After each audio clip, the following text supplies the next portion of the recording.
Welcome to another episode of Seize the Moment podcast. And today we want to welcome back William Irwin. Of course, you know, he's a professor of philosophy at King's College in Wilkes-Barre, Pennsylvania. And he's best known for originating the philosophy and popular culture book genre with Seinfeld and Philosophy, a book about everything and nothing in 1999, and The Simpsons and Philosophy, The Doe of Homer in 2001.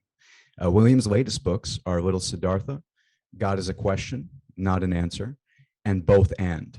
And his newest book, out now, is called The Meaning of Metallica, Ride the Lyrics. Welcome, William. Cool. Thanks for having me, guys. And please call me Bill. Yeah.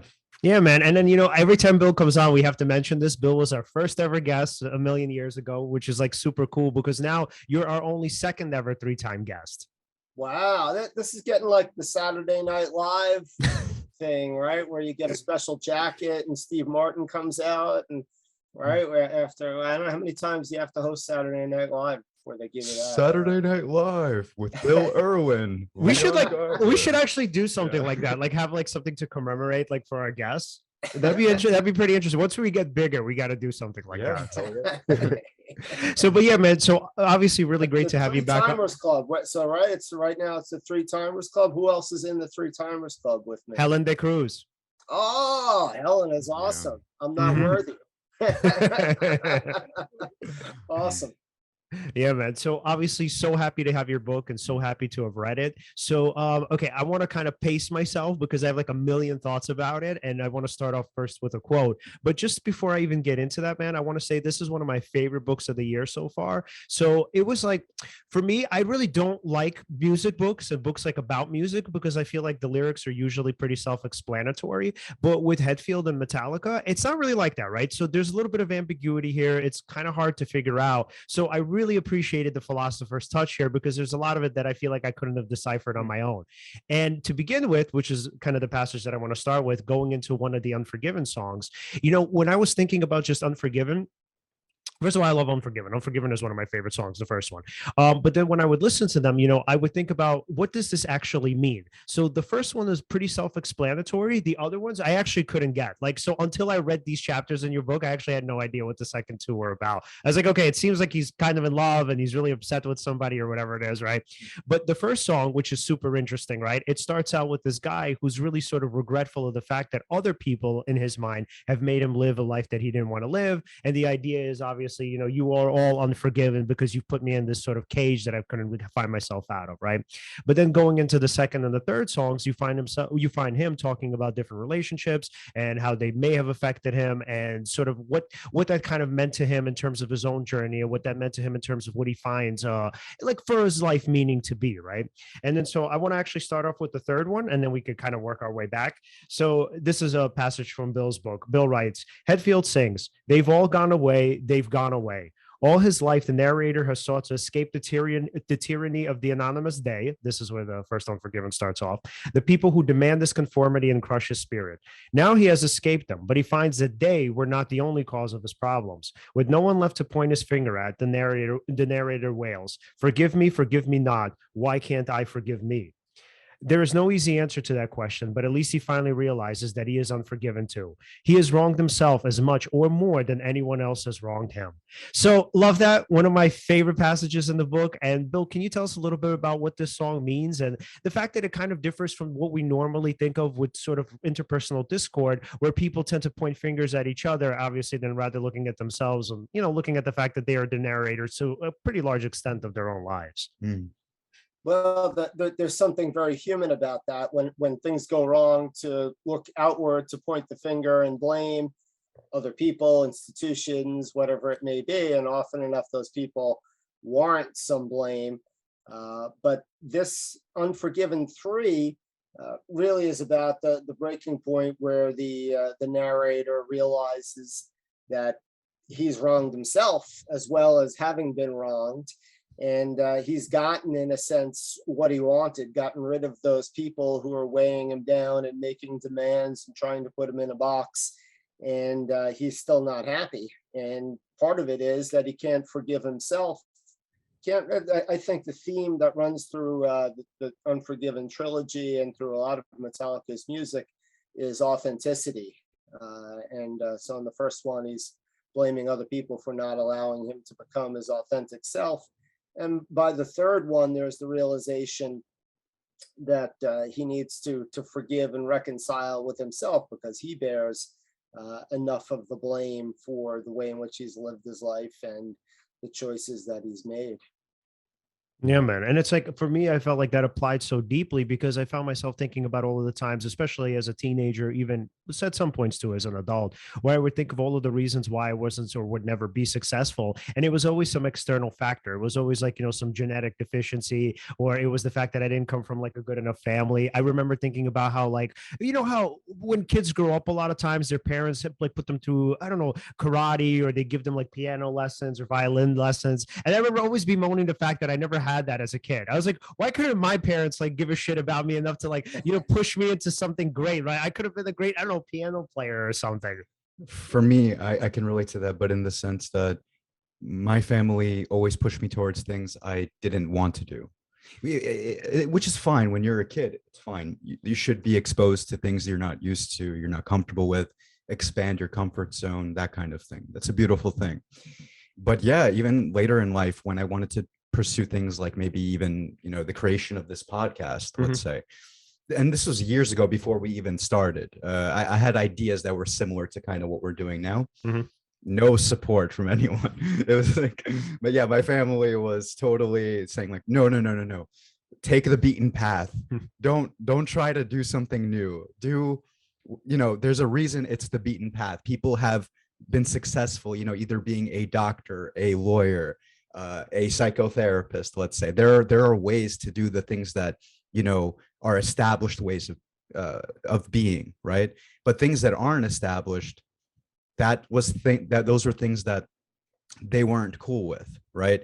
And in that sense, at the time, at least, maybe I've sort of resolved this a little bit with them. My parents are cooler now that they see that there's something going on with the podcast. But yeah, before they were also like unforgiven in a sense, So yeah. No, that's right. And I mean, I resonate with that. My choice to study philosophy and to go into philosophy, in a way, I mean, my father was a businessman and didn't like it, and had encouraged me to choose something that I would like, or better yet, love doing. But there was a healthy dose of skepticism about philosophy and becoming a professor, and what's that, and what are your chances, and all of that kind of thing, right? And much more so from my mother. So I resonate with that, and in terms of where the support is and where the support isn't. But you can get to a certain point in middle age, and I think of the narrator of the Unforgiven 3 as being a guy in middle age, right? Who is resentful of whatever box he's been put into, corporate wage slave, driving the minivan, and whatever else, and wants to break free of it and do whatever that might be, right? It's left nicely ambiguous so that we can make it a podcast or a professor or whatever that might be. But then realizing that that's not the only problem that he's faced, that he is or she is to blame for where he is and how he is internally as well. Yeah, man. And especially when it comes to Unforgiven 3, I think, what's so interesting? When I used to listen to the Unforgiven songs, it was actually Unforgiven 1. And I guess maybe this maps the trajectory of my development in this, I think it would say, a significant way. When I would listen to Unforgiven 1, right, that completely resonated with me. I was like, yeah, fuck them, right? They're trying to get me to conform. And so it's like, of course, right? Like these are the reasons why I'm not happy, right? It's like sort of right? These people outside of you.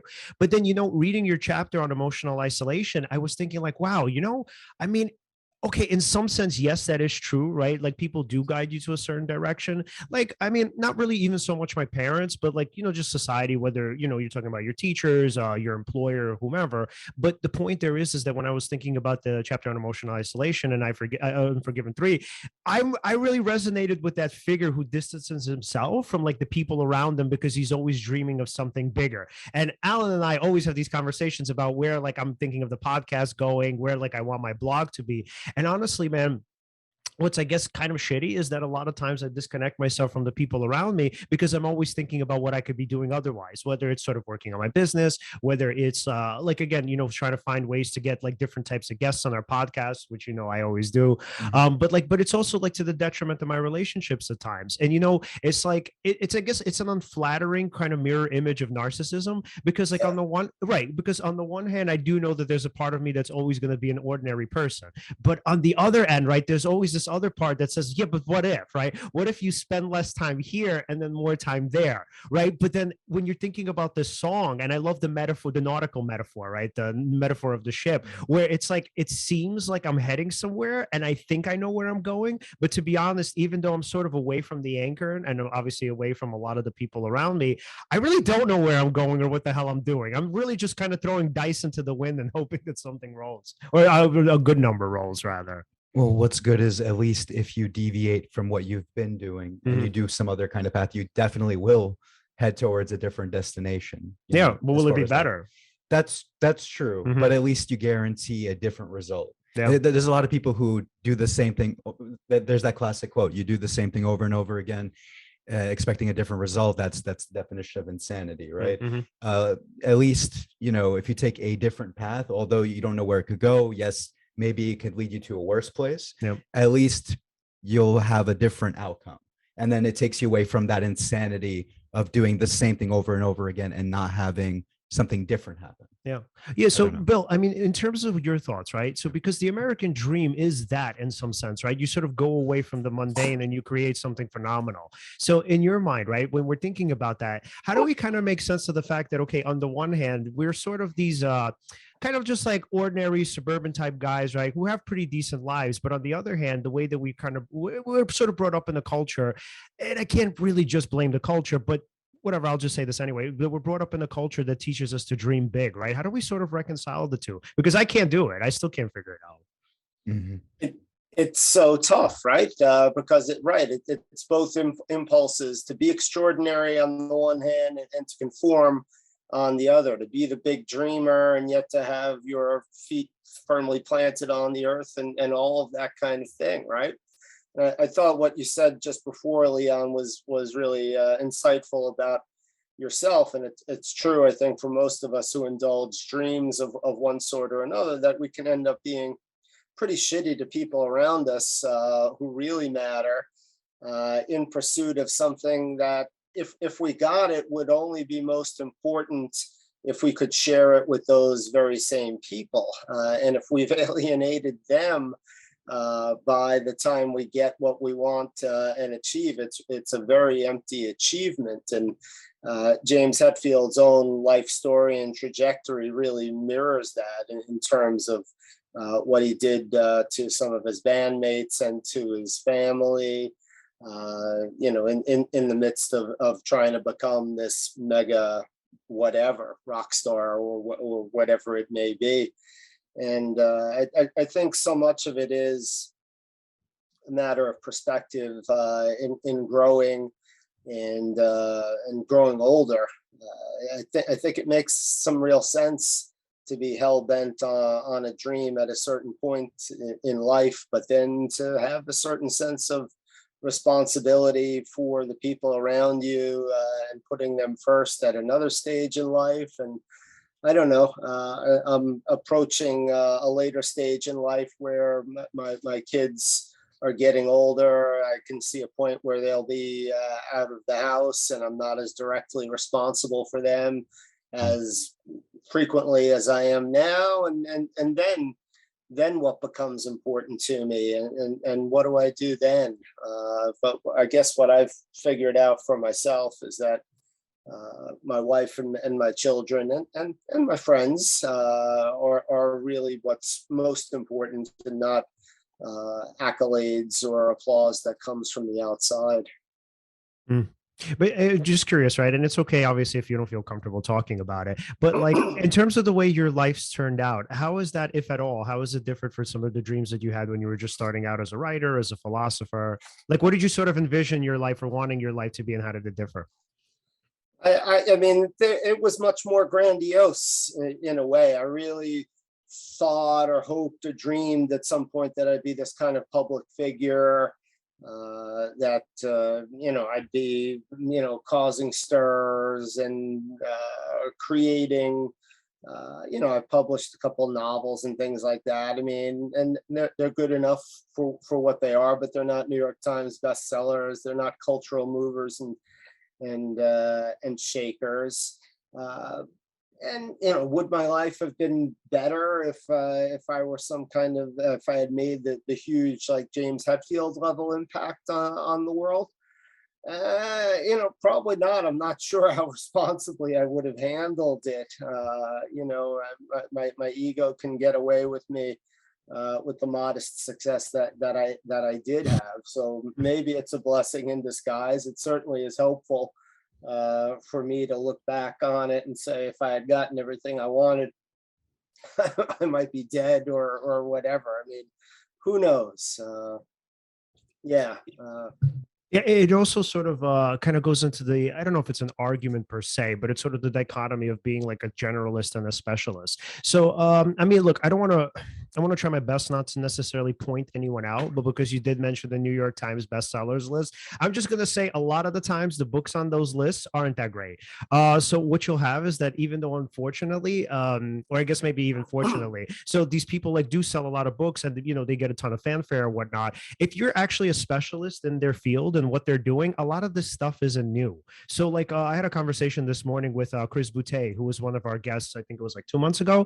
He has the Rewired Soul podcast. So he mentioned something about like the book The Body Keeps the Score by Bessel van der Kolk. So he's like this famous trauma therapist. And so what's interesting about Bessel is that, like, so the book was a New York Times bestseller, I think, for like 4 years in a row or something, like some crazy amount, right? Like, just unimaginable. So I remember when I read this book the first time around thinking like, oh my God, this is going to be like phenomenal. First of all, it's like a huge book. It's pretty fucking dense, right? That's number one. But then I was thinking, okay, this guy's a trauma expert. Like, this book must be phenomenal. Like, this is kind of it. This must be like the Bible of psychology, right?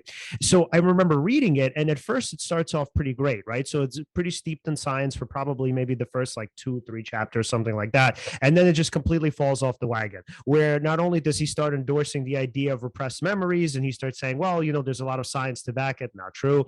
Then he goes into the therapies he recommends. So he says exposure therapy is garbage, but you should try EMDR, even though EMDR is a form of exposure therapy with not much else to offer, on top of being a cult, which is another story. And then on top of that, he also recommends yoga, whatever, right? So point is, as you're going through the book, I'm literally wondering, how in the world is this a bestseller? So I get it. I understand that he's a phenomenal writer, and he's definitely very eloquent in speech, right? So if I'm a layperson and I pick up this book, and let's say I've never read a science journal before, I would love it. I'd be like, wow, like, this is great. This explains it in an easily digestible way, and it's packed with information.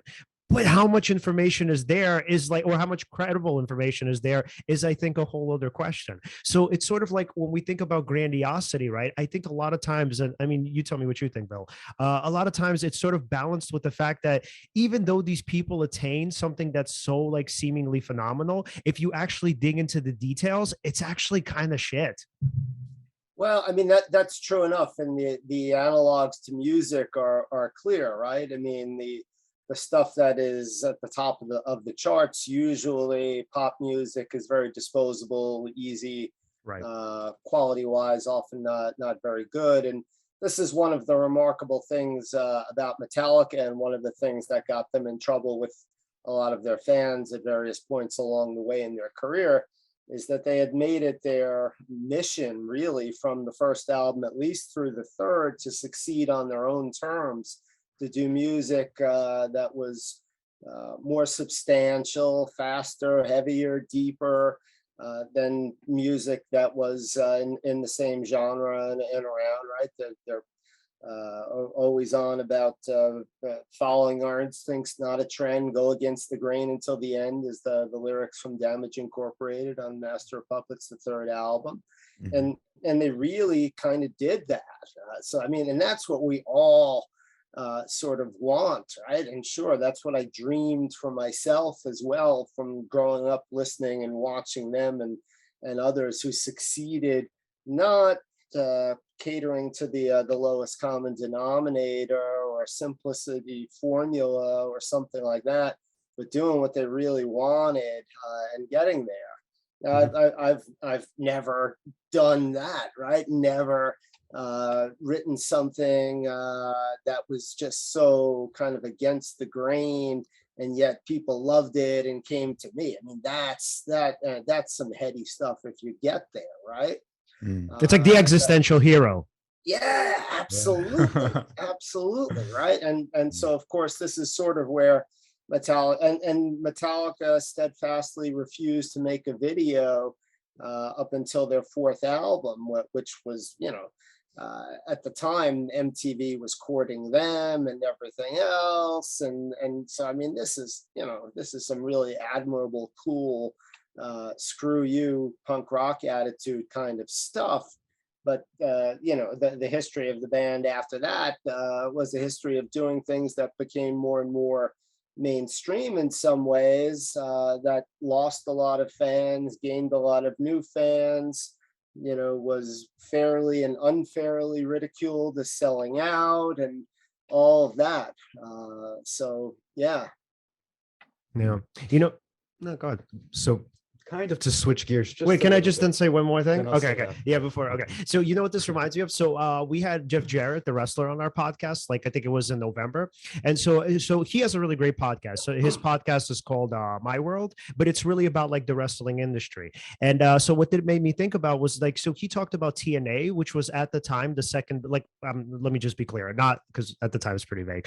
So in the early to mid 2000s, and I think even the early 2010s, it was like the secondary company to the World Wrestling Entertainment Company, World Wrestling Federation, whatever you'd want to call it. So like for Jeff Jarrett, right, he was like, look, man, we had a niche, right? So we were never going to appeal to like the broad base, right? So people who liked professional wrestling, like really liked professional wrestling, for the most part, they didn't actually care for the WWE. They might have like tuned in every once in a while, but that wasn't the point, right? So he's like, for our base, we actually had a lot of like income from what we did because we had a rabid fan base. And this goes back to like Extreme Championship Wrestling, very similar with them too, right? So he's like, look, we had a pretty rabid fan base, and there were people that we were going to make a decent amount of money off of. However, right, these weren't people that were going to make everybody multimillionaires, right? However, right, we decided to, when the company sold, we brought in like new people, and they were like, oh, okay, let's now compete with the WWE. And so a lot of the kind of insiders were like, yeah, we shouldn't do that. We can't compete with the WWE. Like, what are you doing? Like, that's never going to work, right? WWE is just like mass, like it's popular entertainment, right?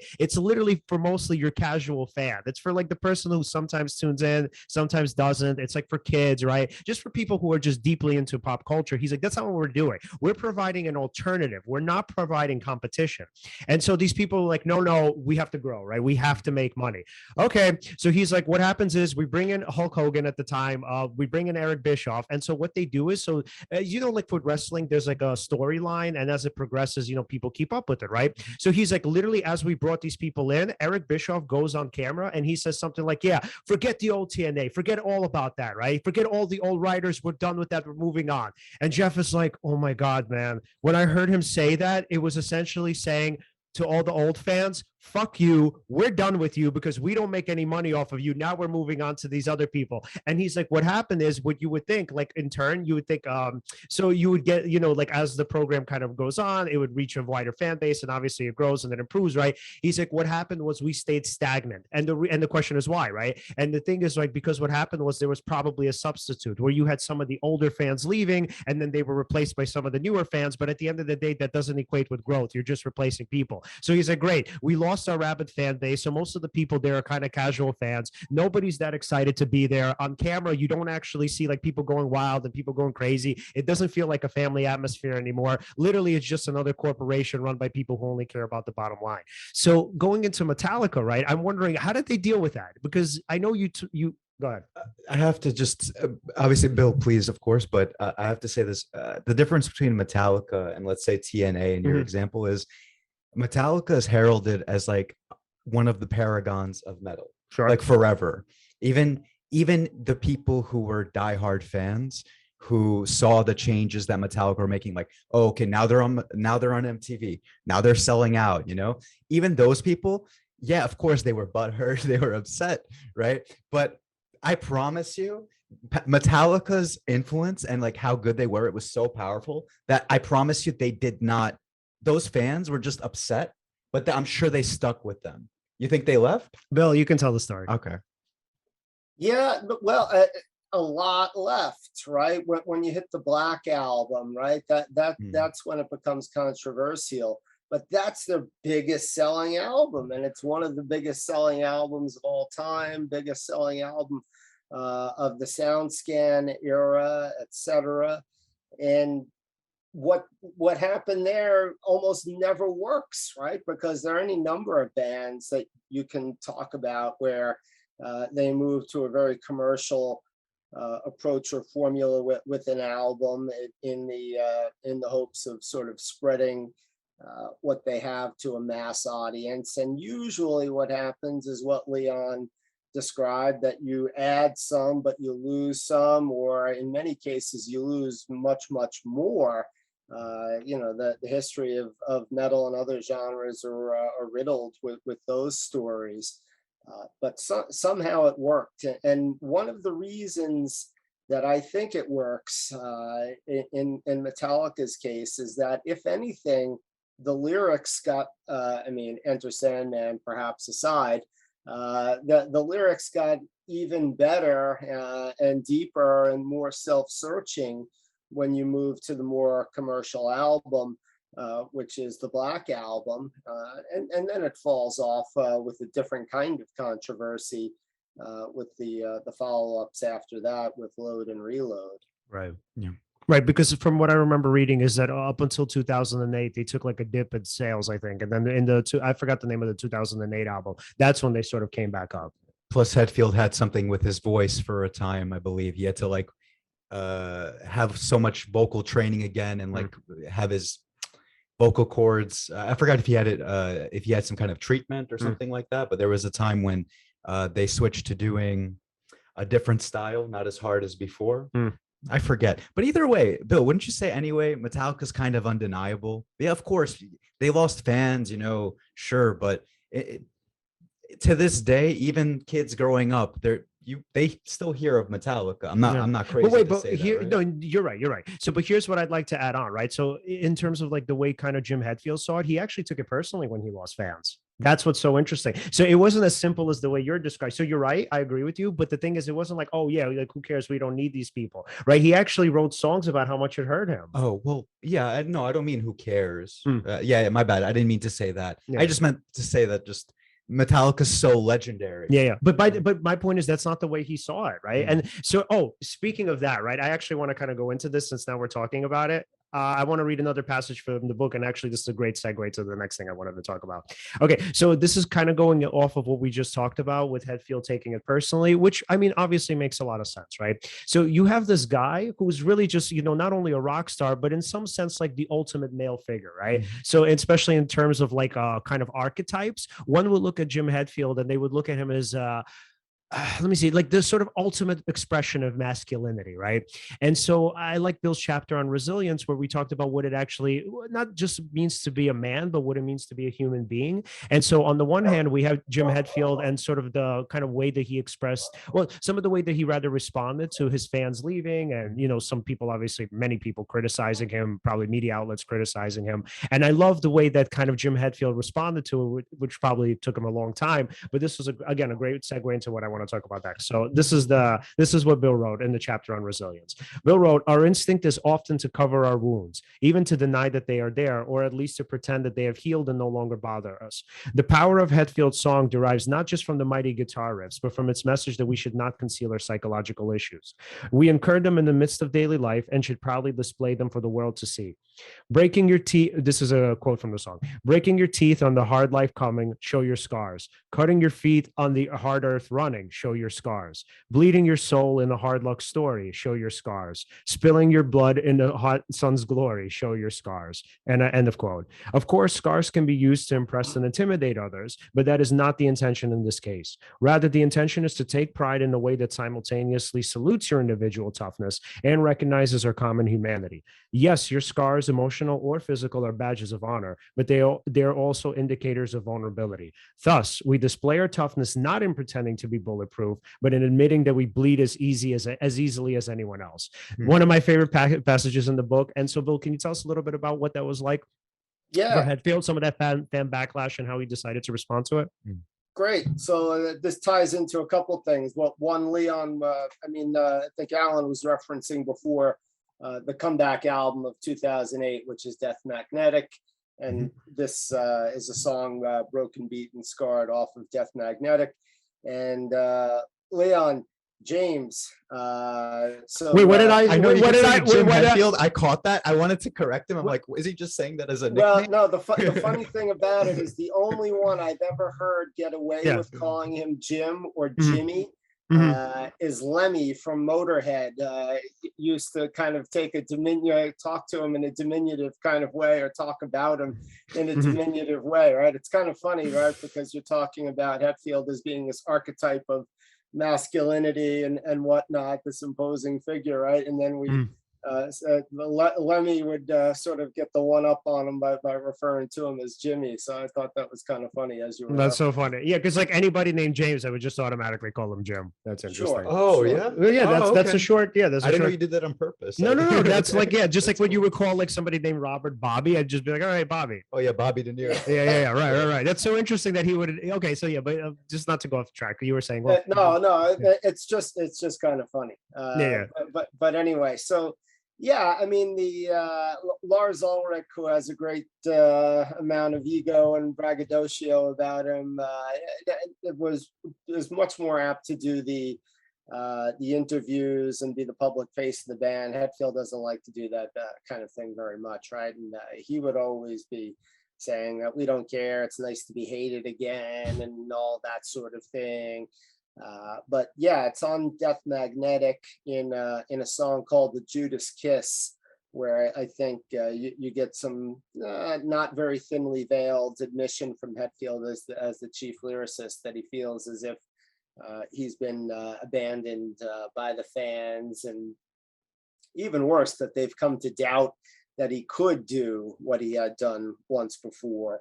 And so the song Broken, Beaten, Scarred, which you were quoting from at length there, Leon, and reading passage from my book about, really is in some ways speaking about that and responding to the sense of betrayal and the sense of really being hurt, being scarred by the fans thinking, well, you're all washed up, you're an old man now, you can't do it anymore, you never were very much, or whatever else, right? And there really is a lot of vulnerability that Hetfield expresses in his lyrics, both directly and indirectly, going all the way back to the early albums, but all the more so starting with the Black Album, which again, although it was the biggest commercial success and had some radio friendly sounding songs, also is very searching.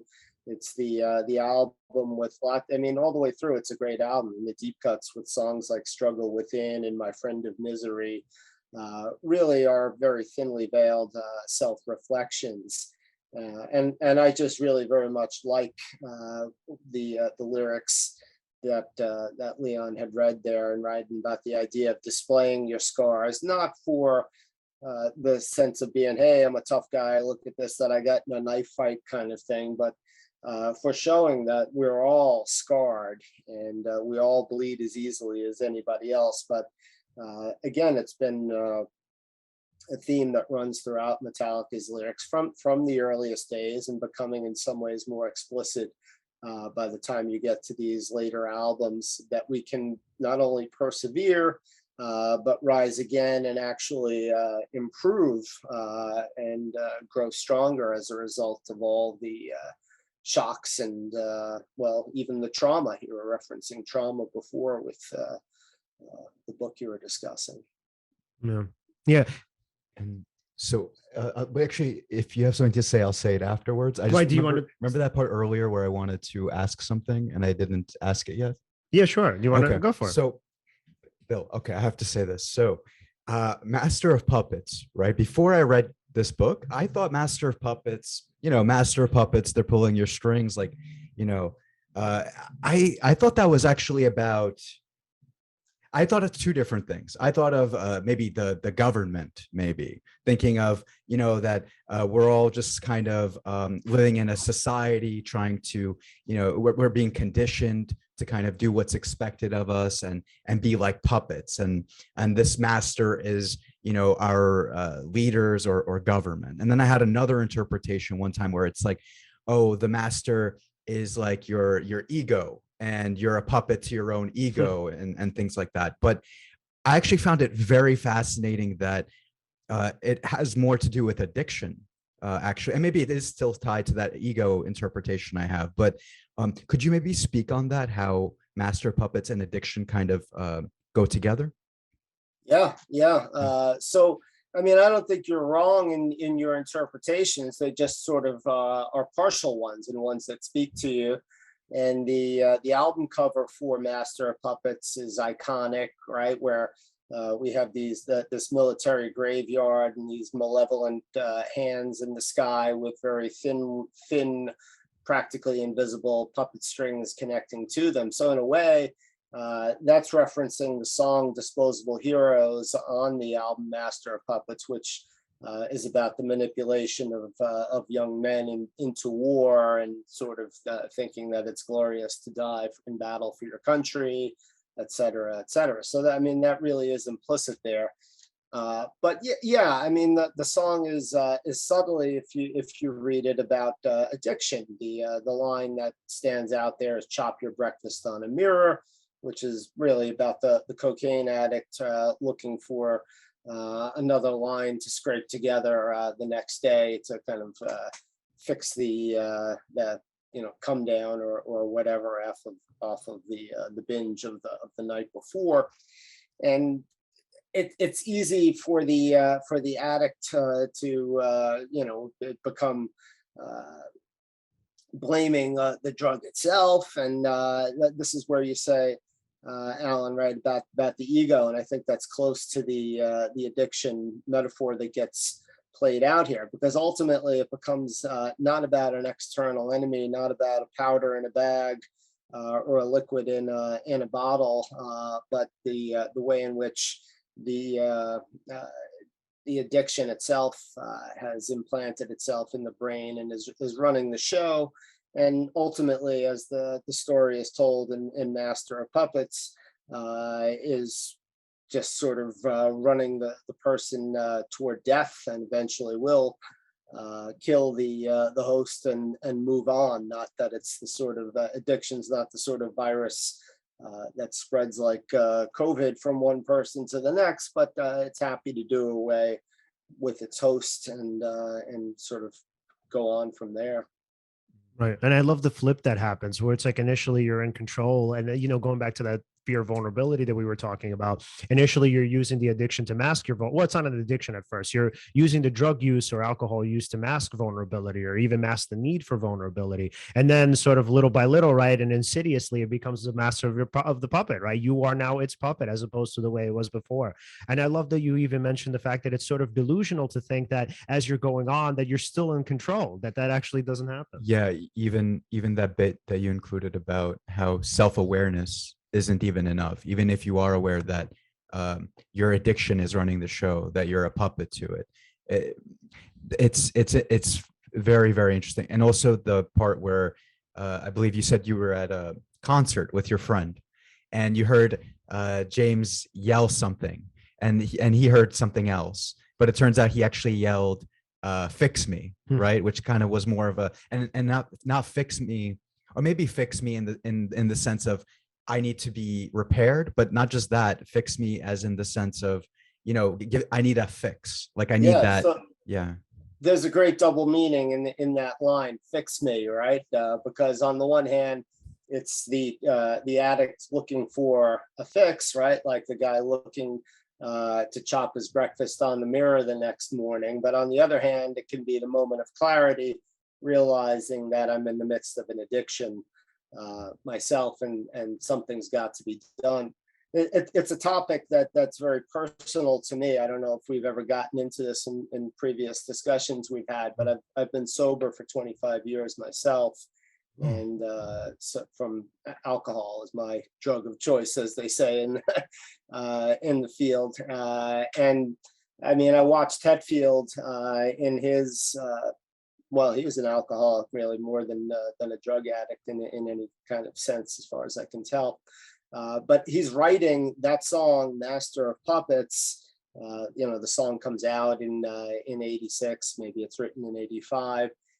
He's really a full-blown alcoholic. It's kind of not polite to diagnose somebody else, but I think in retrospect he'd admit it. But he's writing about a drug addict, right? So I think really it's fascinating to psychoanalyze him in retrospect, that he has a sense that there's something not quite right about the way that I'm living at the moment, and rather than confront it head on and write about alcohol addiction, he's writing about drug addiction. That certainly looks a lot worse and a lot more dangerous, and that's something that I stay away from, and all of that kind of thing, right? So anyway.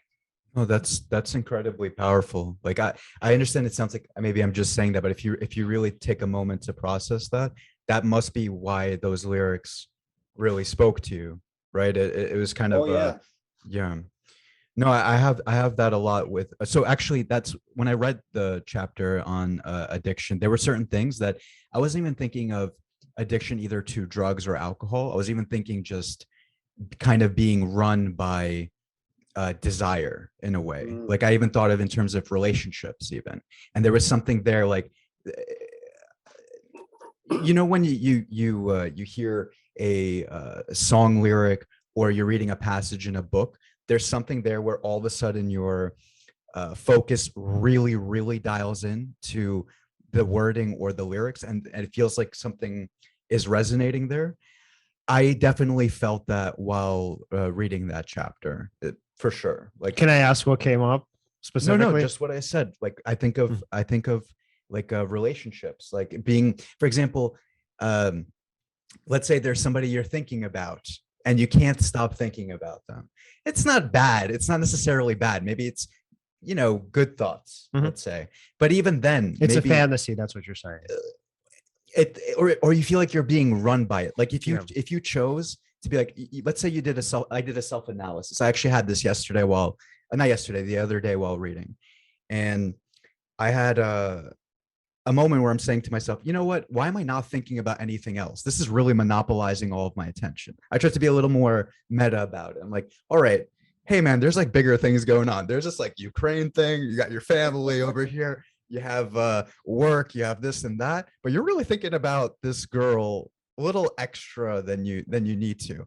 And then, but it would still kind of pop into my mind, these thoughts. And then as I was reading the chapter, I'm thinking, like, it started to sort of, I don't know, bring sort of even more self-awareness to it. My attention dialed in, and I even felt more relieved about, like, I started to think less about it. And that, how come though? What helped? It's tough. I'm having trouble narrowing down. It's more of if you would just trust that I had more of a feeling. I know it's better to and so the explain, reason why I ask is because on the theme of addiction, my thinking is that, like, when we're thinking about remedies for it, they're virtually all the same, but they're just like expressed or manifested differently, because addiction is it's pretty much the same. Fundamentally, it's the same, right? We're talking about fantasy, we're talking about escape, idealization, whatever elements. That's why I'm wondering, sort of, what was it for you? I would say when you're thinking of it in the context of Master of Puppets, and just realizing that you're literally subject to this desire, to the fantasy, right? So what's great about that realization is, for some people that's not enough, like how you wrote about Bill, like sometimes knowing that is not enough. For me, in that moment while reading it, it actually felt like enough to kind of relax me, relieve me a little bit. Because I was like, Right. oh, it's just like the song. Oh man, what am I doing right now? And then it kind of, that kind of thing. Maybe that was it. Maybe that was it. Maybe just a realization of it being like a fantastical addiction, right? That it's not real and just a form of escape. Maybe that was enough for you. And also, it's not that bad. I just didn't like how much it was monopolizing my attention. But you know, yeah. But do you know what that insight, particularly about relationship, connects back to Unforgiven 2? We were talking at the start, right? I don't know if this is a good place to get back to that or shoot, please. Right, but Unforgiven 2 is basically a love story gone really darkly, tragically wrong, where if we take the narrator to be the same as in the first Unforgiven, he's found love and in that sense shelter from the storm, right, which is the world, the they imposing their views and causing harm, etc., in this other person. But it seems to be a codependent relationship, or a relationship that's too much the focus, right? That it's in a way another kind of an addiction, right? So as you follow the lyrics, which are very subtle, this is one that I had listened to hundreds of times, and I don't think I had really made sense of it until I wrote about it for this book. It becomes clear that there is a betrayal, and the narrator of the song can't deal with the betrayal, and essentially kills or imagines killing the woman who had been his love and had been the one that he had some connection with and bound together with, and probably relied much too heavily on, right? Because obviously, if betrayal leads to murder, it wasn't a healthy, balanced relationship to start with, and even the thought of murder, right? I mean, we can certainly get very upset at betrayal, infidelity in a relationship, but there has to be the people standing independently so that the relationship could come to an end. And each could literally survive in this case. Right. And that's, so this is where the addiction would come in, because when we're thinking about addiction, right, it's this fantasy that you put this person on a place or on a pedestal, right, but you put them in the place where they don't really necessarily belong, and in some way they kind of, just like the drug, right, they become your savior. So I think a lot of it is reality based. So let me just be clear, I'm not saying insight is enough, because often it's not, especially when it comes to like chemical addiction, which I'm not necessarily sure romantic addiction is, but let's say when we're talking about chemical addiction, right, so there are like different elements to it, and obviously you have to kind of wean yourself off of depends. You could be getting so much dopamine, right, from thoughts, right? But anyway, but you know what I think about when I think about romance? I mean, essentially it all falls apart anyway, right? So whether you get the thing you love or you don't get the thing you love, I mean, eventually you start to de-idealize them, right? You know, the cracks kind of seep in and you're like, okay, this person is cool and I really enjoy spending time with them, right? But should I be obsessing over them, and should I be thinking this much about them? Probably not. Yeah. So I mean, it was great for you that for you, like, the insight was enough. Yeah. And sometimes there are other things that sort of work as well. You know, sometimes you have to actually work at it, or you have to maybe meditate, you know, you never know. Yeah. But right, no, but yeah, so the point here is it's also like it's like it's not the savior, or it's not the thing that you think it's going to be. And so, Bill, would you say that in some way in the songs, in the Unforgiven ones, that I was going to say Jim again, that James so that James kind of realized that in some way, that, you know, this sort of meta insight where love wasn't going to save him, right? Or romantic love wasn't going to save him, that okay, even though people suck, and then but you know, romantically some people are good and it's us against the world, right? That all of that is sort of as much of an illusion as, you know, thinking that, okay, you know, we as a community are going to be like, you know, it's going to be kumbaya thing where all of us are going to be there for each other, yada, yada, where he kind of went from maybe one sort of a shattered illusion, right, of the community, and then he went to another shattered illusion of romantic love and somehow came out of it all the better. Would you say that happened? It's hard to know what happened personally with him, right, and how much this is the imagined narrator of the song, right? The biographical details are sparse. So I don't know, but you can imagine that's a lesson.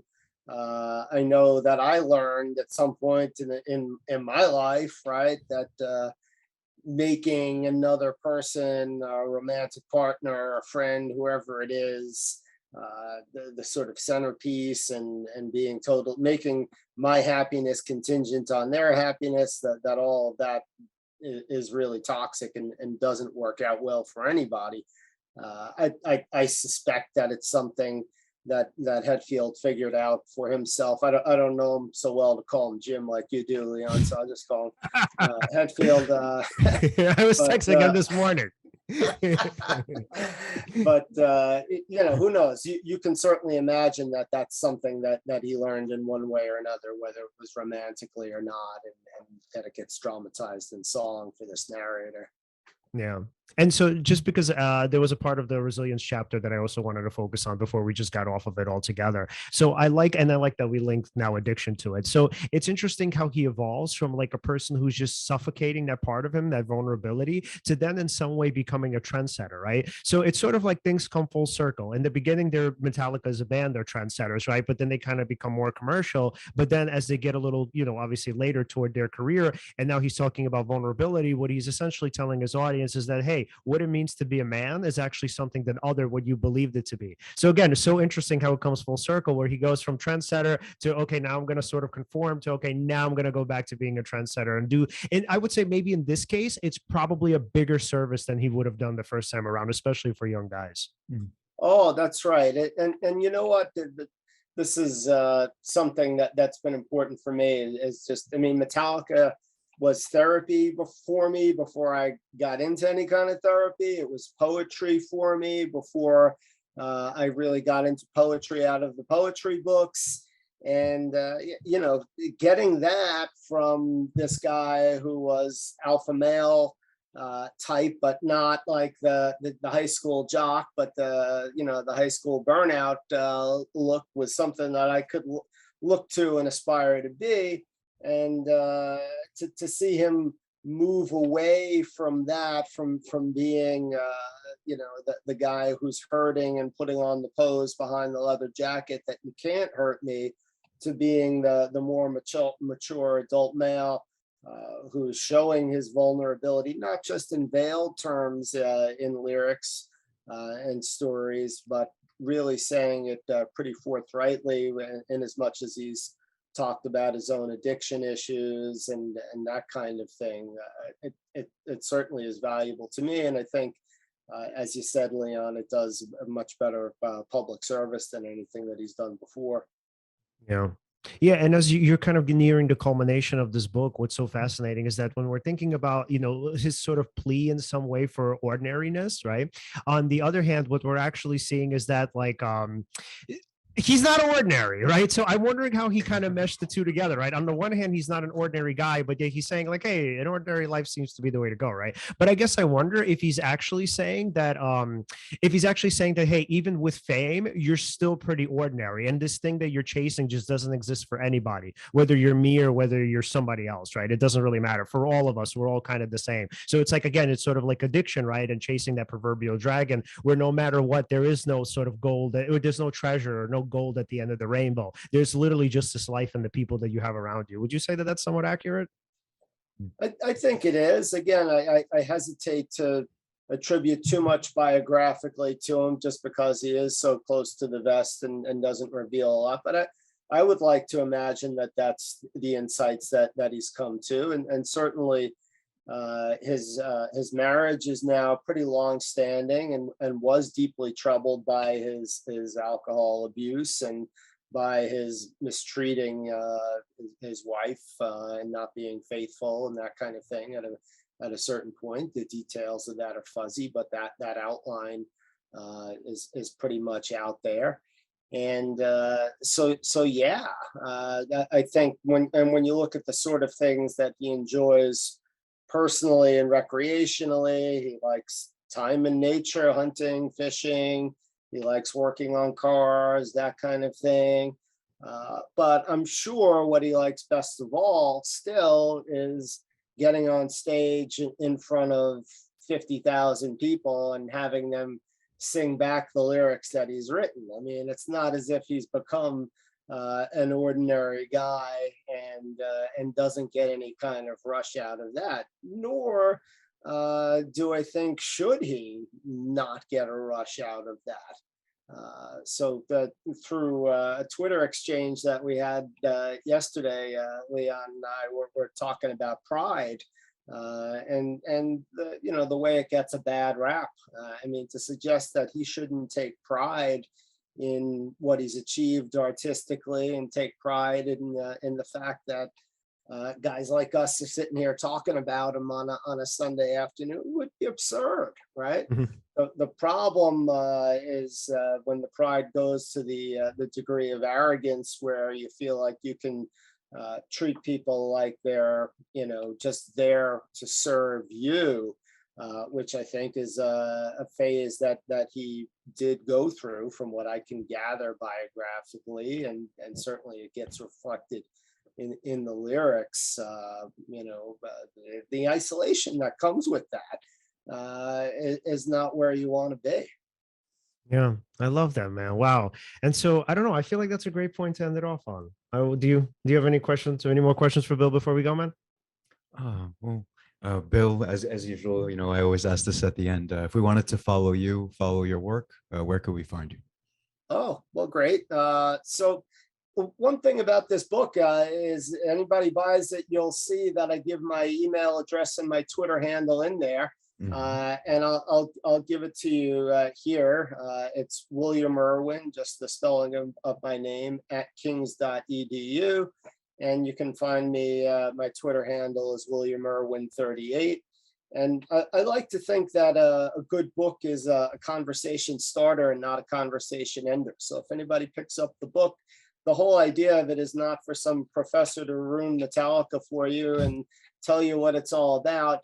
But the best compliment that I've gotten about the book is that it reads like a conversation with a friend, but it's a conversation where I do all the talking, it seems like. So I'd like anybody who reads the book to get in touch with me and tell me what you disagree with and why, and what I left out that I should have included, and all that kind of jazz. Or, I really mean that. And the same goes for folks who aren't necessarily going to read the book, but were a part of this podcast by listening, and the three of us did all the talking. Well, it's your turn to talk now.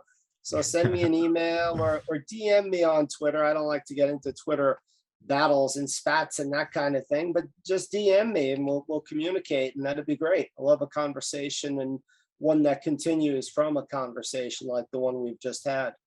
I love that, Bill. Again, love your book, man. It seems like awesome. it's sort of your magnum opus here, which is really wonderful. And I love everything that went into it. Sort of the thought, the sort of personal experiences. You obviously coming on the show. So again, thank you so much, man. Thank you, man. Thank you. I'm a three-timer now. I'm a three-timer club. I love it.